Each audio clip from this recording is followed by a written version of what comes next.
ಇರ್ಲಿ ಬಿಡೋ ಮರ ಎದ ಕಳ್ತಿ ನೋಡ ಕ್ವಾಲಿಫೈ ಆಗಲಿಲ್ಲ. ನಾವು 2024 ಒಳಗೆ ನಿಮಗೆ ಪ್ಲೇ ಆಫ್ಸ್ ಇಂತ ಹೊರಗೆ ಹಾಕಿದ್ವಿ ಅಂತ ಹೇಳಿ ಈ ಸತಿಯಾರ ನಿಮಗೆ ಹೆಲ್ಪ್ ಮಾಡ್ಬೇಕಂತೇಳಿ ಪಂಜಾಬಿ ಸೋಲ್ಸಿದೀವಪ್ಪ. ನೀವು ನೋಡಿದ್ರೆ ಹಿಂಗೆ ಆಡಿದ್ರಿ ಅಣ್ಣ.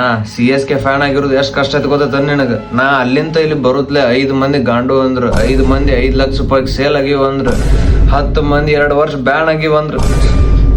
ಕರೆಕ್ಟ್ ದೋಸ್ತ, CSK ಫ್ಯಾನ್ ಆಗಿರೋದು ಅಷ್ಟು ಈಸಿ ಅಲ್ಲ.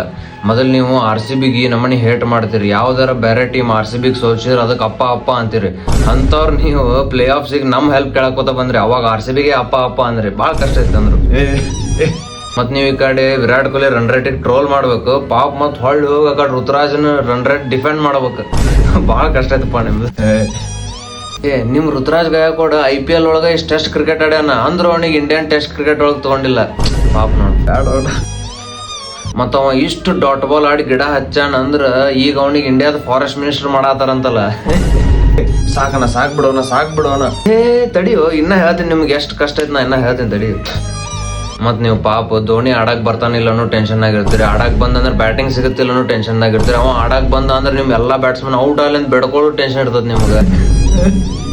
ಇನ್ ಕೇಸ್ ಧೋನಿದ್ ಬ್ಯಾಟಿಂಗ್ ಬಂತಂದ್ರೆ 8 ರನ್ನಿಗೆ 22 ರನ್ ಹೊಡಿತಾನೋ, 22 ಬಾಲಿಗೆ 8 ರನ್ ಹೊಡಿತಾನೋ, ಅದು ಡೌಟ್ ಇರ್ತದ ನಿಮ್ಗೆ. ಪಾಪ ಭಾಳ ಕಷ್ಟ ಐತಿ ನಿಮ್ದು.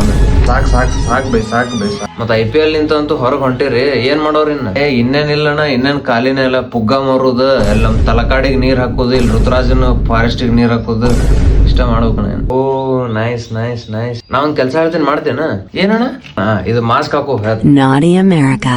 ಇದು ಎಣ್ಣೆ ತಗೋ. Nobody